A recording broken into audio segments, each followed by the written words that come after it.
Thank you. We have a few questions from the audience, and I'm going to read the question, and then you guys, the three of you, can answer it, actually, even though some are addressed to Dr. Michaels, and if you want to comment after he answers, then you can do that. This one is not addressed to anybody. It just says, if global warming in the 21st century is the result of human-caused CO2 emissions, how do we explain the Greenland of approximately a millennium ago? Who would like to answer that? Don't all? Well, that's the medieval warm period that we were talking about. Yeah, that was caused by, I don't know. Well, in these things, there's three factors that are discussed in driving these things, and I have to say I don't know either because, again, I've not studied this specific area of geology, but the three factors are, in this case, luminosity, ocean feedbacks, and volcanic activity. Greenland is a very interesting environment. I hope you've been there. I've flown over it. No, you haven't. You really need to go. It's worth it to appreciate the vast mass of ice on Greenland. Yeah, I got. And I tried to point out in my rebuttal to the first person that we finally have figured out what happened to the Greenland ice when it was so very warm in the Eemian around 120,000 plus or minus 3,000 years ago. And it was remarkably stable.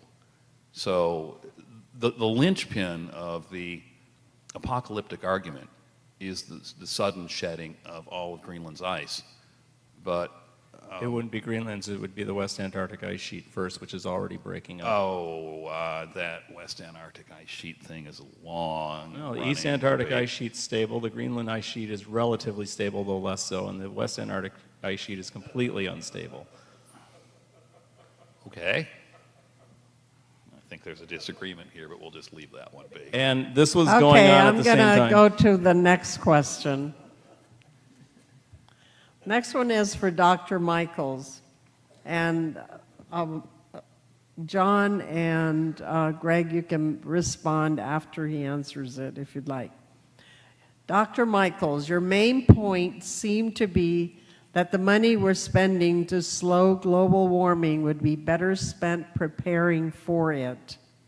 What are some of your specific suggestions for the latter? Well,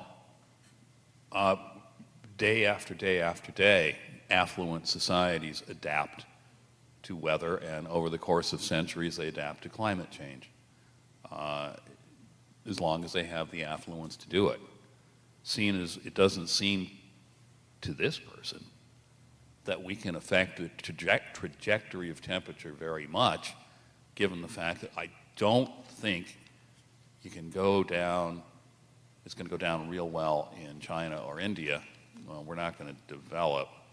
Or we could ask the morality of holding Africa into a state of juvenile economic development, and therefore being hostage to weather and climate much more than we are. I think that as societies become affluent, they naturally adapt to these things. And I'll just answer the question one more way. The Earth's surface temperature was about 1 degree Celsius lower than now, maybe 115, 120 years ago. And in the United States and in the developed world, life expectancy doubled over that period, and per capita wealth in real dollars went up 11-fold. Temperature rose 1 degree. I'm not saying that had temperature rise had anything to do with that development, but it sure as heck didn't stop it.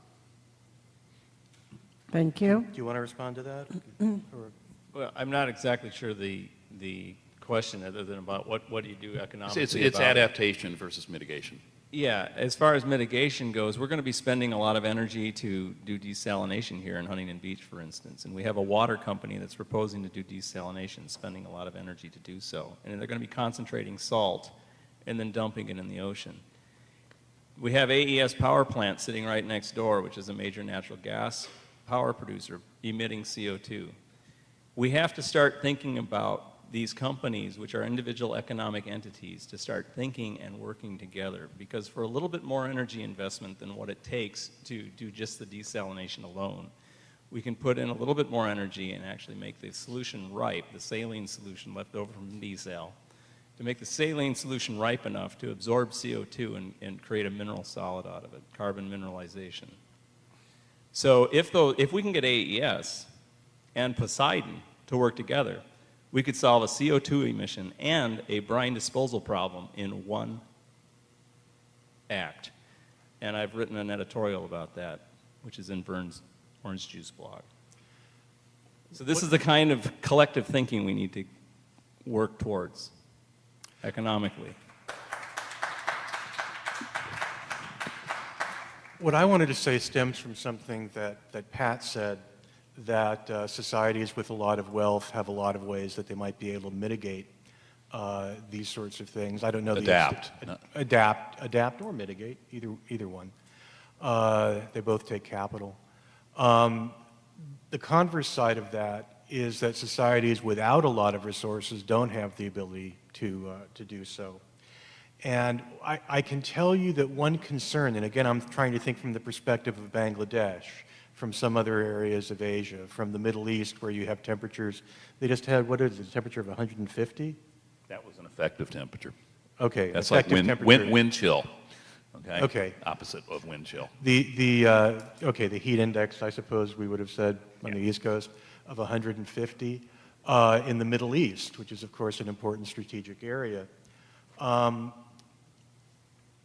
Those people have a conspiracy theory just like we here in Orange County, where we specialize in conspiracy theories about what's going on with climate change. And essentially their concern is that the wealthier people of the world, and specifically I would think you can say of the United States, will be able to arrange essentially a lifeboat. To what? To arrange a lifeboat. In other words, that you, people of your economic class, et cetera, will probably be able to survive. Said by the lawyer. Will be able to survive global warming. To the policy wonk. Did I interrupt you? Will be able to survive global warming quite well. It could mean that there may be subterranean cities or things like that. It's going to be relatively cool further down.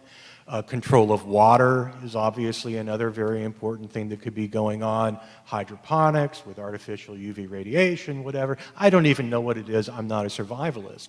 But the concern that people have is that people, and I'm not going to try to tar Dr. Michaels with this directly, but people of that class have been and will continue to be able to figure out ways where they can cut a separate deal with nature and essentially make sure that they will be able to wait out whatever period of social unrest, et cetera, might occur. I realize that you're going to say that agriculture is going to be greater, but water resources might not be greater as it warms.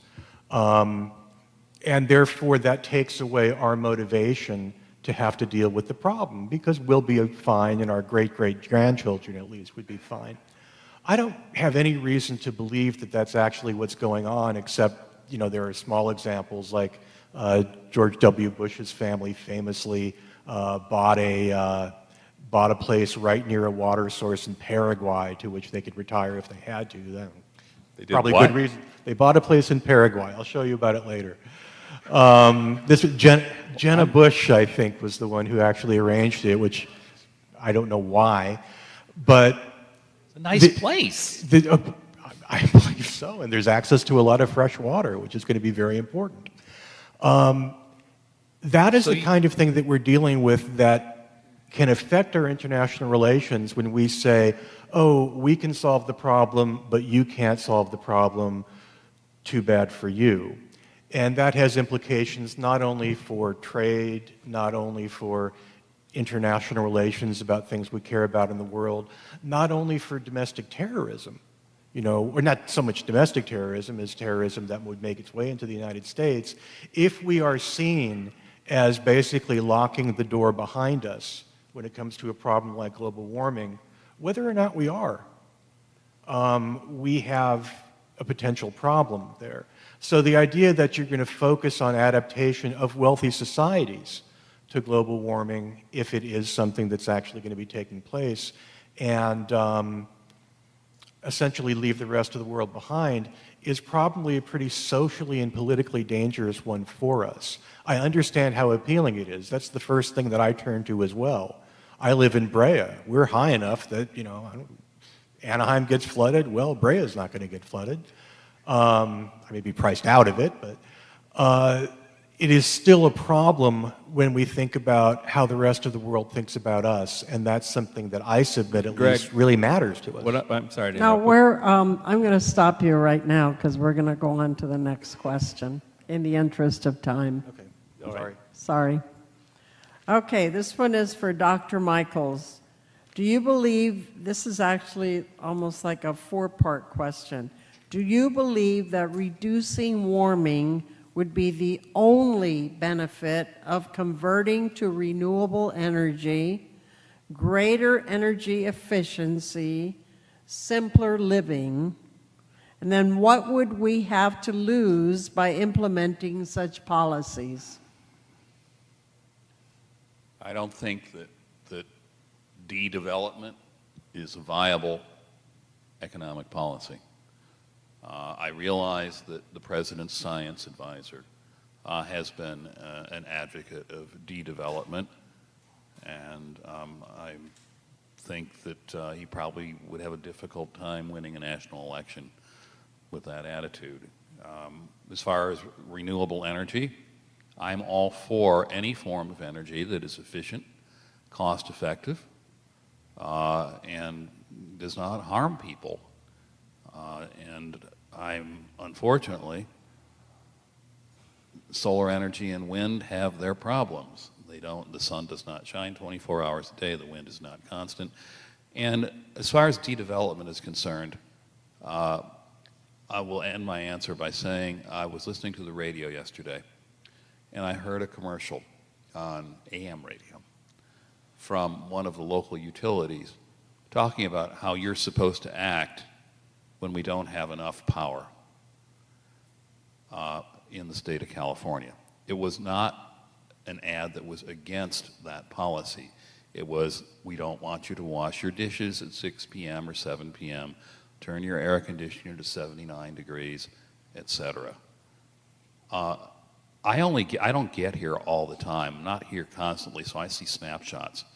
And that snapshot that I heard on that radio said that California is rapidly on its way to becoming a second world society when you tell people that you're not going to have enough power for them. And I'm appalled that I heard that in the great and once optimistic golden state of California. Thank you, Pat.